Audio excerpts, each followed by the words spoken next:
Hello, guys. It's me again, Liam. I'm back with Carl. I Sorry, I had to leave the original upload for some reason, but let's just get into this movie. That's. I'm just gonna say my thoughts for a quick minute. It is an action-packed film and has the best action of any of the movies. yeah. This one I enjoy, but let's just move on, shall we?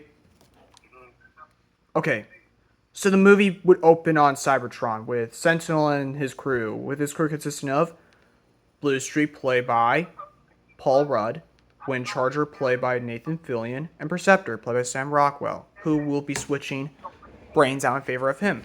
They're firing at the Decepticons, they damage their ship, and they go into emergency stasis.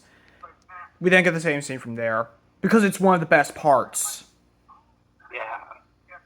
We then get the same attack at Chernobyl, but Victor Drath would be in charge, and two of his minions would be the Geddes brothers, as they would be captured by the Autobots. But the scene would be same from there.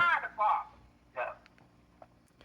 We then cut to a scene with Spike and the gang, with Spike and Carly getting ready to go out to dinner with Kicker and Chip. They then arrive at the restaurant where they talk about how they're doing with everything. Spike is getting a job at an insurance agency. Chip is planning to work as a scientist, and Kicker is talking about working for Dodge. It's like the fat friend of a group from Cloverfield, but without all the deaths. We then cut to Chernobyl, where Optimus, Ironhide, Alita, and Ratchet are tracking down Shockwave. Optimus implies that they've been tracking Shockwave for 4 months, and looking into him now at Chernobyl, they walk to find nothing. They walk around, find a piece of the technology, but before they could react, the driller comes out, and out from its head would come Shockwave, played by Matthew Wood. Would have wanted Corey Burton, but he's not a fan of blockbusters. Let's just move on. Yeah. Shockwave begins to fire at them. Optimus comes in and kicks Shockwave in the face, and Shockwave retreats. Alita, Ironhide decide to grab the piece to study it at Nest.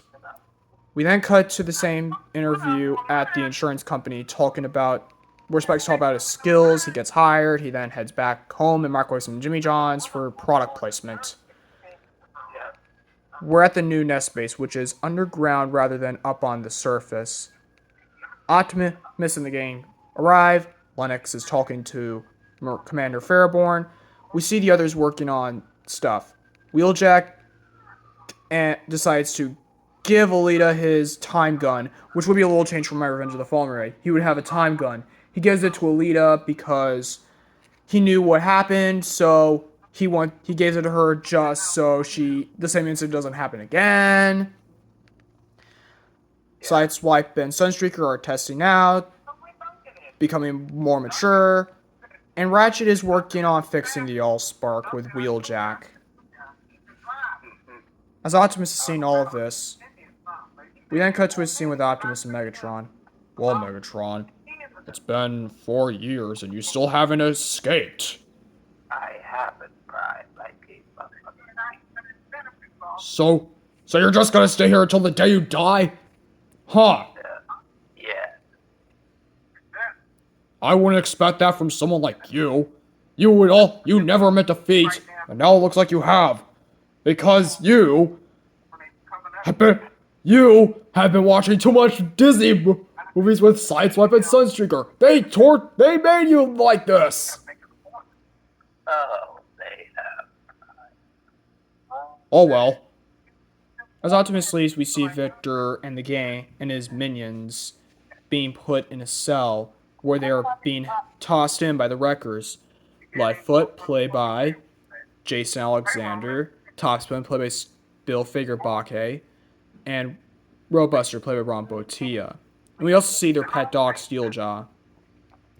Optimus looks at Sideswipe and Sunstreaker, but decides to ignore them. He then looks at Wheeljack, Alita, And we Ratchet. All right, I'm going to make this clear. Have any one of you wonder why Megatron hasn't escaped or has thought about escaping? Otherwise, probably because he gave up Prime. You are correct, Wheeljack. No one would expect him to escape, not even me. I guess Sideswipe and Sunstreaker have been making him watch too much Disney movies with them. But now they're watching Dirty Harry with Ironhide. Look, I need to talk with Commander Furborn at once. Okay. We then have the same scene where Commander Fairborn is confronting Optimus, who is furious, asking why they lied to them about telling them everything when they didn't tell them about this object. The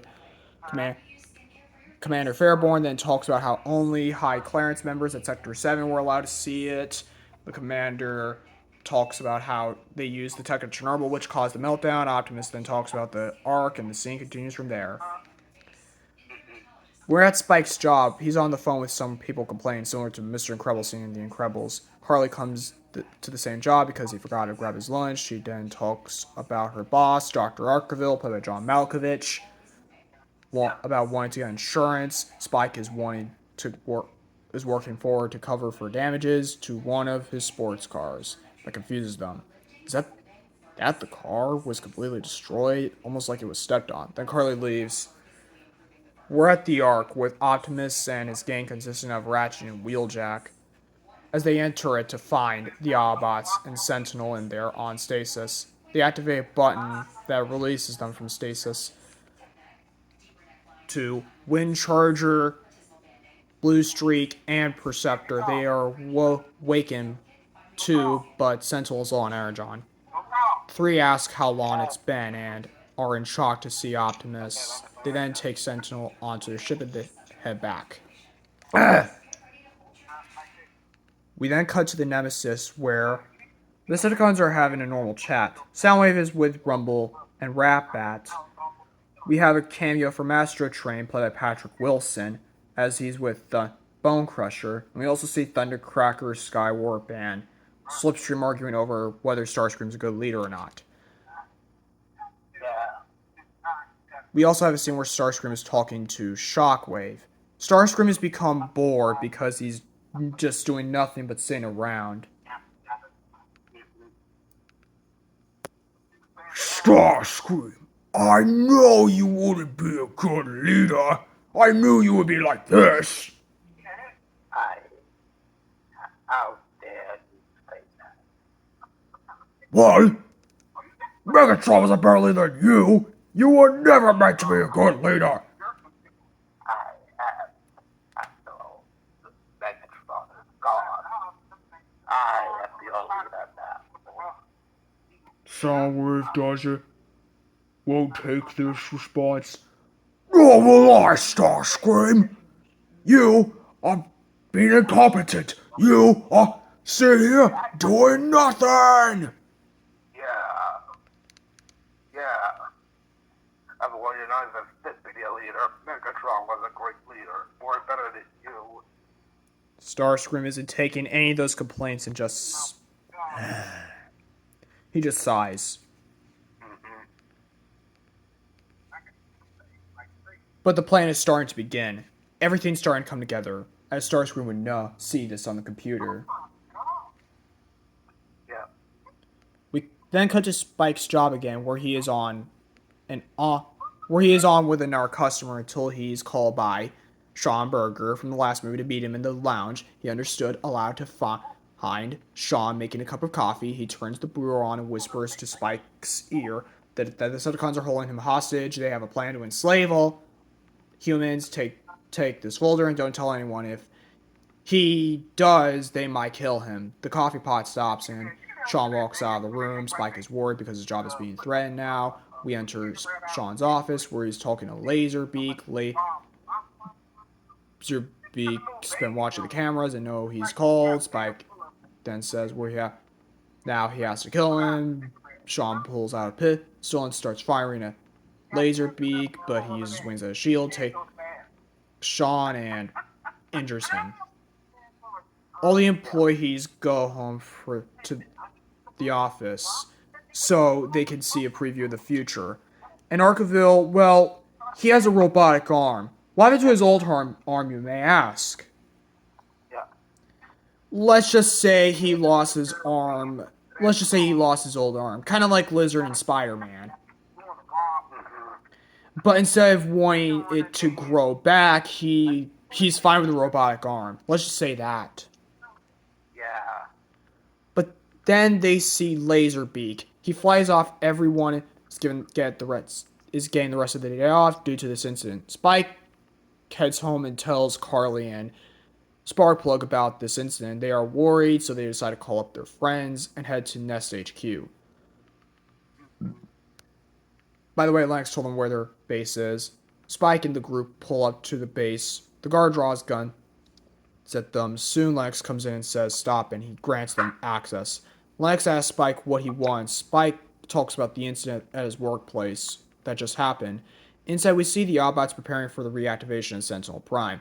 Everyone gathers to watch Optimus reviving Sentinel. We then get a scene similar. We get the same scene where he's reactivated. Sentinel's confused, talking to Optimus and Cybertronian. Optimus tells Sentinel and that they're not on Cybertron, they're on a new planet taking refuge. He then downloads the human language and sends it as a code. They continue to chat, and he talks about the recent happening. Sentinel asks if the pillars are okay. He explained that they can open a space bridge for a tactical retreat and deliver medical supplies. Commander Fairborn is skeptical about it, thinking it could be means of an instant strike. She says they can't give him access kit to the pillars. Then Spike and Lennox are with the commander, and so is Sparkplug, talking about the incident at the workplace. The commander then begins to talk with Sparkplug for giving clearance to Spike. She tells Spike that he's not a soldier and he's not professional.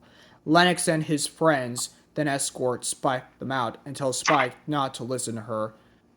He assigns Bumblebee to watch over them as they continue their work. Back at the house, Spike and his group all have one question. Why are they attacking people? They have no use for them at all. All of his friends agree, and they have planned to do an investigation with Chip. They call Chip, they talk to Chip, who is writing a book. Then they tell them that they have to come, that they need to go to his house. Chip agrees, then they go to their house, tell them about the incident, their investigation that they're doing.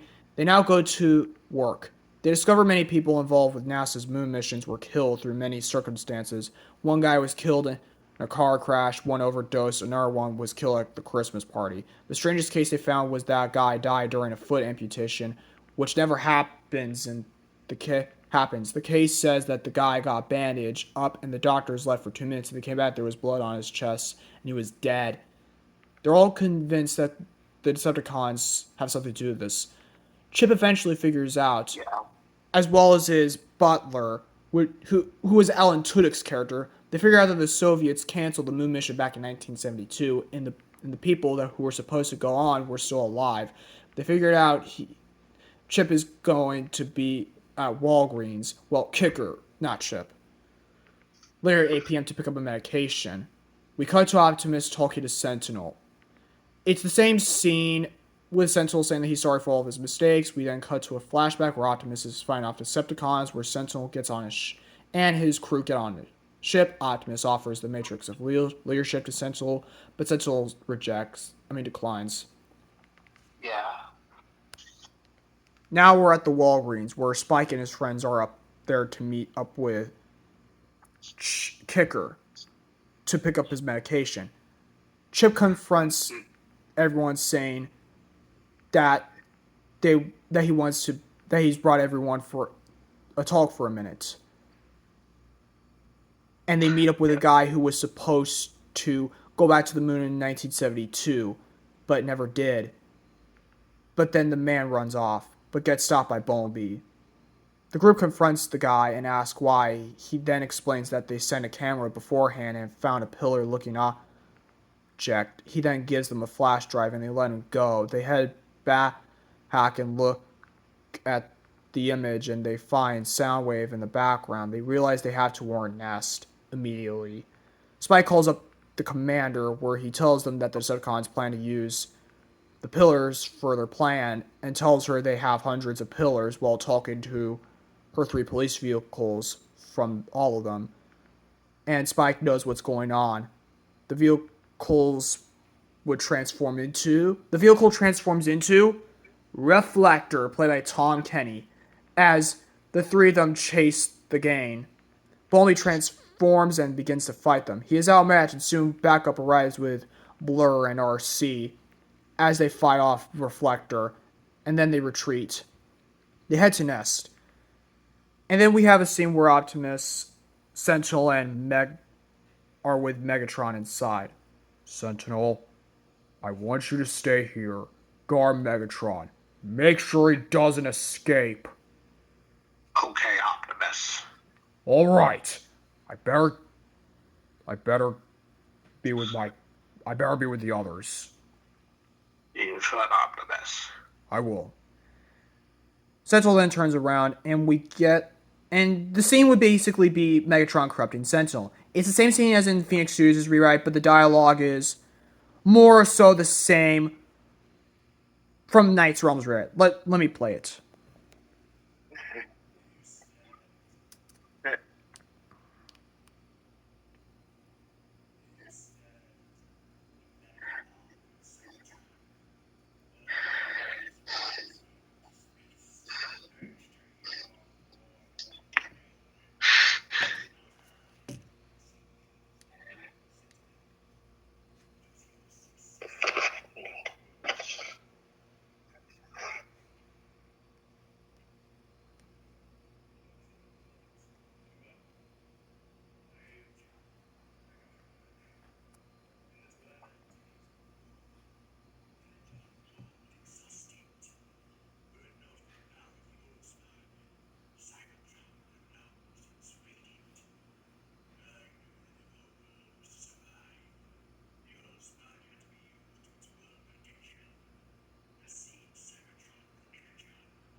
As Sentinel walks out from Megatron's cell, he then meets up with Ironhide, Sideswipe, and Sunstreaker, who are like the ones guarding him.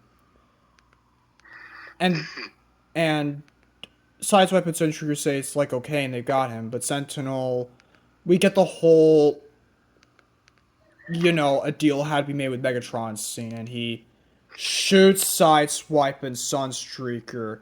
Sunstreaker gets shot first. Sideswipe tries to fight back, but Sentinel ends up, stabbing Sideswipe, cutting his arm off, and then shooting him. Yeah. Sentinel's crew then sees all of this, and they run out. Ironhide and Sentinel then get into a fight. During all of this, Megatron escapes, as well as Victor Drath and his crew, as they start killing some Nest soldiers. Ironhide and Sentinel fight, but then Ironhide unfortunately dies, like in the actual movie. But at least he goes out with a bang. Yeah. Perceptor then warns the commander, asking what he's doing here, and then we get the whole same scene where Sentinel attacks and that he doesn't take orders from humans. He's a prime. Sentinel steals the pillars. And then Optimus sees all this, and then the roof is destroyed. Essentially, debris starts falling.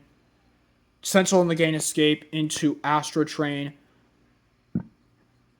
Laserbeak would almost shoot Spike, but Chip saves him in the last minute, gets shot in the legs.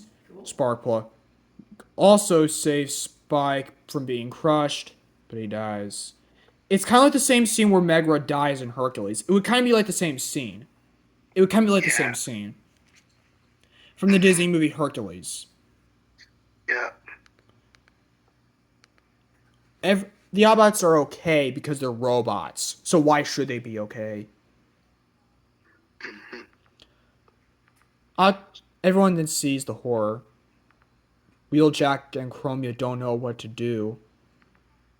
Windcharger, then a Blue Streak, and Perceptor begin to have a mental breakdown, mainly Perceptor. He's upset due to Sentinel shooting Sideswipe, Sunstreaker, and Ironhide. Especially Chromia's upset. Alita and RC come up to Chromia, saying that they're sorry. Optimus then drives off to find Sentinel. Meanwhile, Meanwhile, we get a funeral for Sparkplug, Ironhide, Sideswipe, and Sunstreaker. It's a sad scene, but it's like that. Spike and the gang would head back home, but they are cut off by a man. Carly recognizes him to be Dr. Arkeville. She asks why he cut them off. Then his car would transform to be Soundwave. Laserbeak, Soundwave, Ratbat are holding him at gunpoint. Arkeville then says that the reason they've never been back to the moon is because these guys demand that the cost should be impossible to go back, and they've been our clients. Also, Spike, you ever heard of the Mothman? Well, you're looking at the Mothman. This would imply that Laserbeak was mistaken in the past to be the Mothman. Arkeville then takes Spike's arms and puts the watch on him. He says he must find out what the Autobots plan to do, or else he will kill them, and Arkeville and the others head off, while Spike heads back to his car. Yeah. We then see Astro Train land on the Nemesis as Megatron and Starscream meet each other, and Starscream's in shock to see Megatron. Starscream, why did you take over my place as leader? I'm sorry, Master. Please, I'm so sorry, Master. I'm a well, Master. Master. In your absence, someone had to take command. You thought I was dead? You could not have killed me that easily. Not even the destruction of the A star, master! Master, please have mercy. For years I've always been trying to overthrow you. Try taking your place. But by faking your death would be the only way for me to secure leadership. There's no apologies this time. And you, with thought of mercy, now plead for it? I thought you were made of sterner stuff. Please, Master, have mercy. No mercy, only death. Megatron then activates his gun. It's the same gun from the actual movie, and he shoots Starscream, killing him. We then see Shockwave bowing as he sees the pillars, as Sentinel gives the pillars to him. And then we see Megatron looking at Victor Dreff and Megain. He then points at Soundwave, and Soundwave opens the door to the Nemesis as essentially the human Victor Dreff and the gang gets sucked down into space, which leads to their deaths. Yeah. Megatron then reclaims leadership, and then we have a scene where all the Viacons decide to put up pillars everywhere around the world. They then begin to activate the portal, and then an army and many warships come out and start running out of DC. Optimus sees all of this. Everyone is in shock. Optimus then appears, and then we have the same scene where Sentinel and Optimus find the White House, with Optimus being like, the whole freedom is right of everyone, Sentinel then saying it's change and now they must sacrifice in our world for the greater good. Optimus then gets overpowered, and Sentinel then walks off because continuing to Optimus is meaningless. We then cut to the next day where the government instructs for a plan to fight off the Decepticons. Then the world leaders get a message from Sentinel where he asks them to exile the Autobots. They agree. The movie continues from here. We are at the launch station in Florida. Now Spike goes and says goodbye to the Autobots.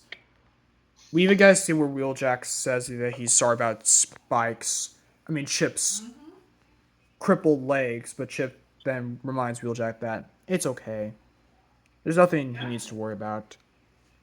Yeah. Perceptor then takes Wheeljack with him. Spike even tells Bumblebee that they were good friends. Spike then asks if they have a plan to come back, but to his surprise, Optimus says the Autobots have no plan. Bumblebee says goodbye to Spike, and then they walk off. Spike is seen at a bench nearby. The watch comes off, and Spike smashes it, killing it. Yeah. The scene continues from there, except it's extended. The Nemesis would destroy the ship. All the people were shocked to see the ship blow up, and the Decepticons invade not Chicago, Washington, D.C. Why that? Why Washington, D.C. instead?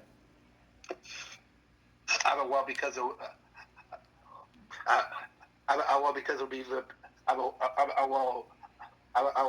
would be the perfect place for them to invade. Yes, and where is the White House located? I told you about that. Washington, D.C. Perfect. Now you know. Spike meets up with Commander Fairborn with his friends, saying that they need to form a plan to take down the Decepticons once and for all without seeing the deaths of many innocent people. During all of this, there would be many deaths happening. Carly is watching all of this in the White House, along with the hostages who are being held by Reflector, as well as Dr. Arkeville. Yeah. But not all the humans die. They would be tortured as well by becoming slaves to the Decepticons as they're forced to help. Yeah. Think of it as like Deliver Us from Prince of Egypt. Yeah. Which which that movie is a masterpiece. Yeah. It's kind of like Deliver Us, except just think of it as Deliver Us, but if it was instrumental instead. We then have the same scene where Spike and the Rangers meet up with one of the Viacons. The leader shoots at them, but then the Viacons start to get shot, and soon from the smoke they see Optimus and the gang. Spike and his friends are confused, saying why they saw them die. They then mention that they hid in the booster rocket that splashed down. They weren't killed. Spike asks why they haven't told the government. Optimus says that the Decepticons need to believe that they were dead so they would reveal their true intentions, and they need to be stealthy. The Autobots' first move is to stick around and take out the Street Watchers. How they do similar to, how you knock out enemies in the Amazing Spider-Man game. And during this scene, Optimus instructs the Autobots on different missions. Bumblebee, you go with the Wreckers, Mirage, Blur, and Blur. And you will have to take Spike and the Rangers with you. You have to go to the White House. All of you. Okay, Prime. Ratchet, Wheeljack, Perceptor, try and destabilize the pillars. Okay, got it. The rest of you are with me. Yes, Optimus. And then we have a scene with Optimus and Alita. Alita. I feel like Megatron has gone too far now. Better have a trailer to get all you ladies in it. I has gone too far. For years I've been trying to save him, but now I must come to a conclusion. There's no saving him now. He's just too far gone. So it depends All on of who you're this talking to. is just pointless now. Yeah. I didn't want him dead. I wanted to save him, change his mind, but I have no choice now. We know. That's because they're extremely expensive. Oh my lord, Mom. We then have a scene with Bumblebee and the gang Camper, fighting off some Viacons RVs, whatever you want to call it. at the entrance of the White House. Blur and Mirage Oh, destroy radio jammers in the city to help get communications back online. And then Blur and RC spot the location where the people are being taken prisoner in the White House. The team then goes in. They burst in, start taking out the Decepticons and get the that humans was the out. only company. Now you've got Jayco, Coleman, Yeah. Flagstaff, and the list just keeps going.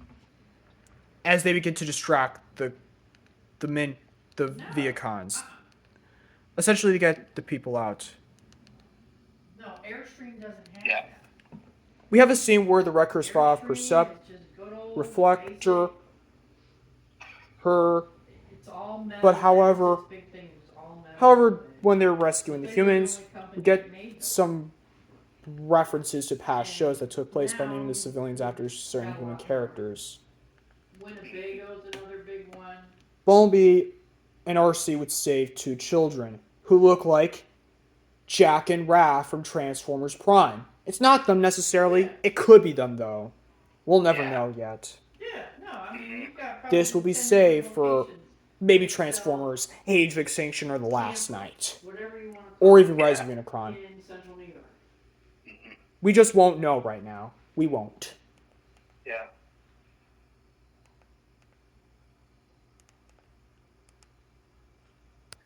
As the Autobots head out with all the hostages rescue, and the Wreckers, of course, killing Reflector. Places to put up a tent is extremely difficult. Out of nowhere, Mirage is shot. Essentially, we're kind of recreating that same deleted scene where Soundwave kills Mirage. Mirage falls down. An RV site. Firing ring goes outside, where one of the They're Decepticons gonna get more money from is RVs than they Soundwave. get from tents. Jazz is also there. Jazz, Mirage, Blur, and Blur begin to fight Soundwave, as well as Bumblebee. The Decepticons call reinforcement Hence, Soundwave then distracts begins to drag Mirage across the street, 15, and then $30,000.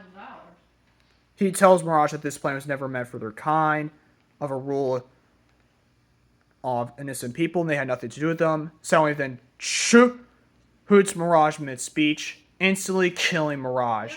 Alita is hiding somewhere. She uses her upgraded time. She uses Wheeljack's time gun. Yeah. Unlike the previous film, which had her hold her arms up, this time she has Wheeljack's time gun. She shoots it. Time freezes. She runs over, takes out a few soldiers, and punches Soundwave in the face. And then, Yeah. Bumblebee and Soundwave begin to fight, and it ends with Soundwave's death. Alita also takes the Viacon to different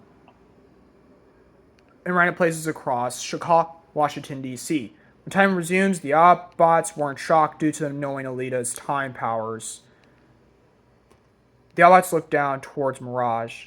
Optimus says he's sorry. The Autobots now have to defeat Megatron and Sentinel and destroy the control pillar. We cut to Megatron and Sentinel, who get the word out of the Autobots' return. Sentinel is not mad, as he's grateful that his Autobots were okay, but disappointed in Megatron, Right.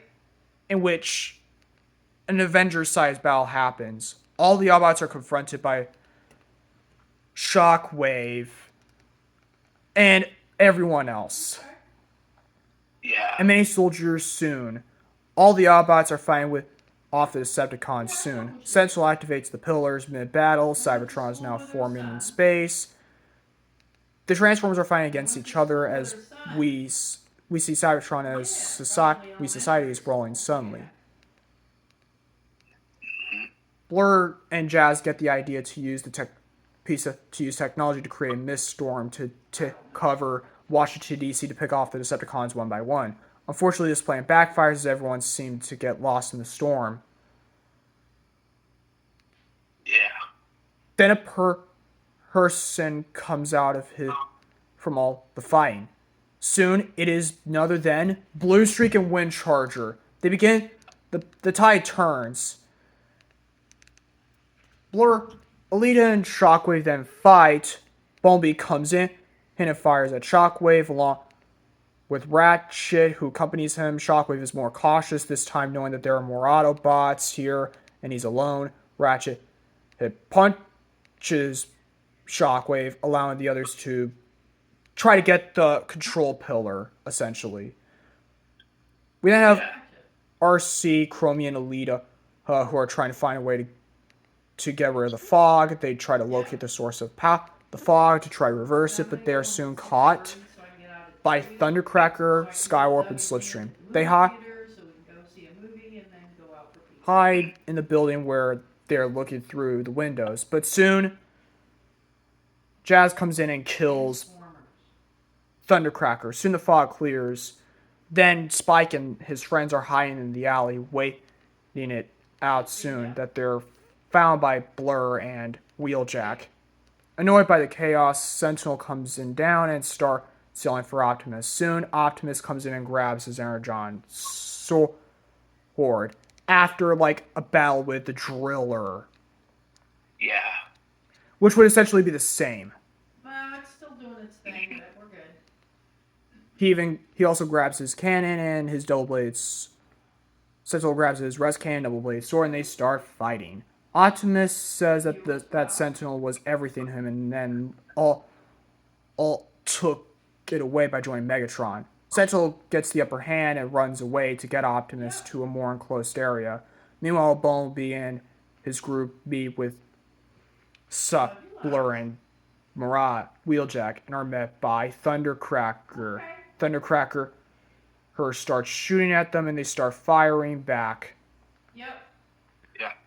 Bluestreak and Windcharger then help, as well as Perceptor, which causes Good one. Starscream then shoots at Bluestreak, Windcharger injuring him, and then Bumblebee takes a can of gasoline from an Autobot shop and throws it at Thundercracker, and then fires at it which kills Thundercracker. Scar? Ryan, where's my cell phone? I mean, Slipstream. It's Slipstream, not Thundercracker. Thundercracker is off doing his own thing. With Brawl.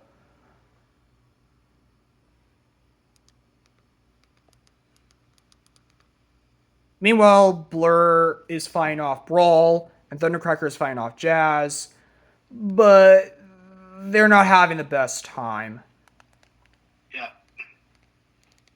Essentially, the Driller comes and tries to eat up Alita, and the gang, but then, and what?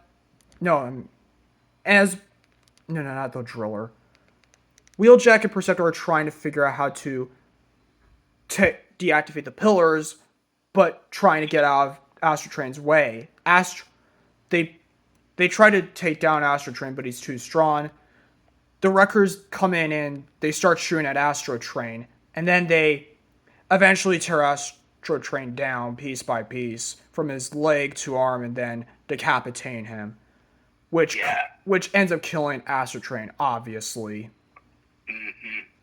We then cut to Megatron walking around Washington, D.C., talking to himself about the rise of new Cybertron. As soon as Carly walks up to him and saying that Sentinel is clearly controlling him as well as his evil thoughts. This enrages Megatron, making him say that he will always be the leader of the Decepticons and he will restore Cybertron. Carly then says that he'll be sent to the same route as Starscream and that he will not. And that's not considering how much life is worth, and he doesn't value it. Megatron says that he's not like Stark, that scumbag Starscream. Before he could shoot Carly with his gun, we see Bumblebee and Alita as they tell Megatron to stop. And then we get the scene. Alita? Bumblebee? What do you two think you're doing? We're here to stop you, Megatron. Well? Optimus is too busy fighting off Sentinel. Huh? He doesn't need my help this time. He does need your help. Optimus needs your help, Megatron. Once was enough back in Egypt. A second time? No way. Megatron, What? you have to help him. He was your old best friend. He was your old best friend, and he knows that there's, and he knows it, and he knows by this point you're too far gone. Megatron then thinks about it. He also wonders about what Carly's words. He thinks about the potential of a life, thinking how far it'll go, and thinking how that could be wasted. Megatron then has almost the same emotion as Shredder in the 2012 Teenage Mutant Ninja Turtles, where he questions Leonardo's words. Yeah. He is now wondering. Then he realizes how he was blinded by his desire for Cybertron, his wants, not considering the need for others. And he realizes Bumblebee and Sentinel were right. Bumblebee and Leo were right. He has to help Optimus before he dies. He then runs to find Sentinel. We cut back to Optimus fighting Sentinel. Sentinel is more experienced than Optimus. He then destroys Optimus' sword. He puts his foot on Optimus. Sentinel is saying that this is the only way. Optimus, he is about to fire. He's about to fire Optimus until he's shot in the back where Megatron comes in and brawls him. And Megatron states that he does not serve him and he was blinded by a red mist, not looking clearly. So Sentinel still thinks this is the only way for Cybertron's revival and fights Megatron. Optimus then gets himself up and realizes Megatron is helping him again, like in the battle for Egypt. Yeah. He then helps Megatron. They both tag team Sentinel, overpowering him. And then Sentinel is laying down as, he's undefeated. The next scene will be based on the original name for Dark of the Moon, which Theoremist did a video We're not going to explain it. It's just the same scene because because this video is good. I liked it. I enjoyed it. Me too. Ratchet. We have the same fight between Spike and Arkeville, which leads to Arkeville's death. The control pillar then gets deactivated. Optimus looks into the sky to see Cybertron disappear. Megatron comments on saying that Optimus felt the call of Cybertron and that Megatron tried to answer that call. But before Optimus could end Megatron's life, we then had this scene. Megatron, you choose to change now despite all the death and despair you caused throughout the years? Yes, Prime. Why do you choose to change now? After all these years, I'm tired of fighting. Well, I would have known you got tired. Prime, What? all this time you were right about me. Now the only thing I can do is atone.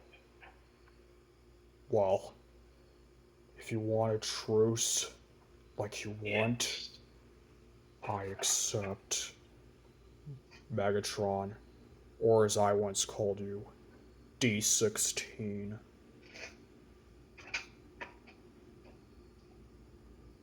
Optimus then gives his hand to Megatron. Megatron then gives out his hand back, and then they shake hands, accepting the truce. Yeah. They send a message to all the Autobots and Decepticons, saying that the war is now finished. All the Autobots and Decepticons start arguing until they are met by Optimus and Megatron.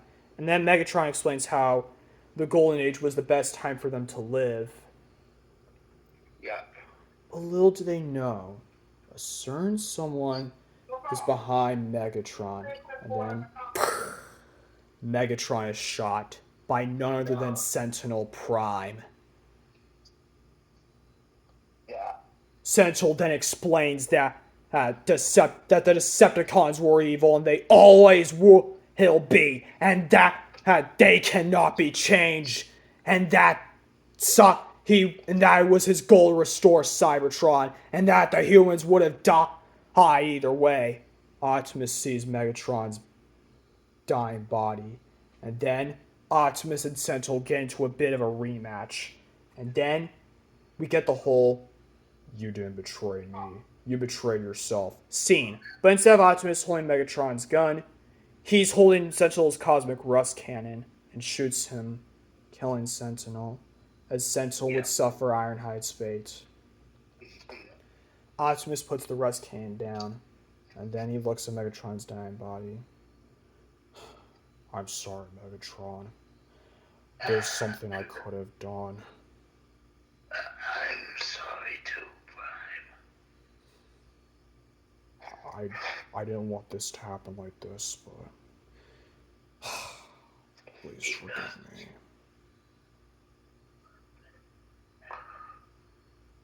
And then, Shockwave. what is it, Megatron? As of now, you are the new leader of the Decepticons. Shockwave then turns around at Thundercracker Brawl and the others, and then he nods in agreement. And then we cut to a scene where there's more controversy with the Transformers than there was in the first movie, and that there's a new rule order. It's kind of like The Incredibles, where superheroes became illegal. And what is this new rule, since it's now referring to the Transformers? Yeah. What is it, you may ask? What is this new law about the Transformers? I'm the one that the Transformers are now banned. Yes, and that they want to still be around. They'll have to work with the humans or go away. Yeah. We then cut to the graveyard, Mirage's body was unable to be buried. We then see Shockwave, Thundercracker, Brawl and the Viacons, placing a memorial of sorts for Megatron. And then we have an emotional scene with Wheeljack, Bumblebee, RC, and Optimus, like this. Chip, buddy, I'm sorry it has to be like this, but we can't be around anymore. I'm sorry. Yeah. Perceptor then puts his hand on Wheeljack, telling him things will get better soon. And then they leave. And then we cut to the scene between Optimus, Spike, and Carly. Spike, I'm sorry about what happened to your father. It wasn't your fault, Optimus. You did your best. I know. I wasn't quick enough to save him. But with all the adventures we've had, I'll never forget you. Me neither. I did my... When at last I redeemed Megatron, he died. I'm sorry about him, too. Yeah. Bumblebee, RC, take them away. That's Optimus. Bumblebee and RC then transform, as then they begin to take Spike and Carly away. You then see Kicker and having to go with Blur, as then they leave. But Blur's taking Kicker back to his home. Yeah. And then we cut to Optimus walking to Megatron's grave, as Alita's still there. When at last I redeemed him, Alita, he died. It wasn't your fault. I know. It was Sentinel. I get it. But there's still something I wish I could have done to save Megatron from his death. I know. I know. Our old friend. He's now gone. And at least a spark. Yeah. And at least the spark is with the old spark. Yeah. At least he's in a better place now. Yes.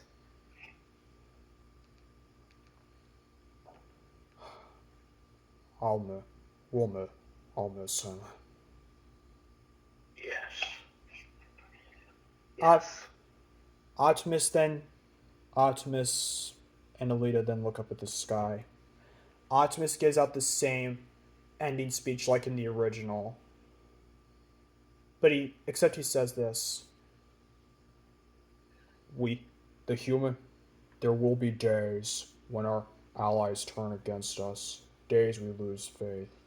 But I'm afraid that day is coming sooner than I expected. We have to be away from humans as much as possible, even if it wasn't our fault. I am Optimus Prime. We are here. We have to be home. And then we get the end credits song. Now I know some of you are going to ask us, why are we choosing to end it like this?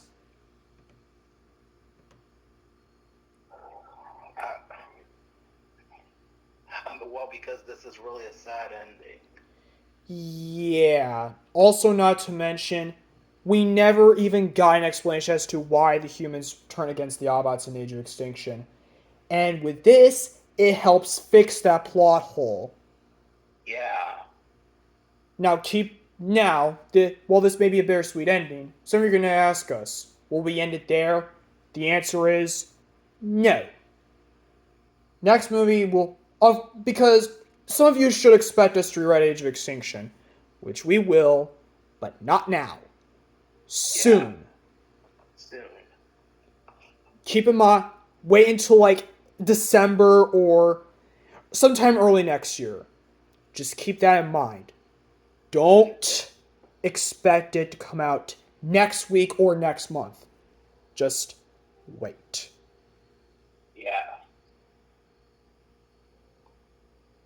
And there's a lot more characters I have plans to introduce. Like, some of you, I think you're all going to expect Lockdown to appear in this one, which he will.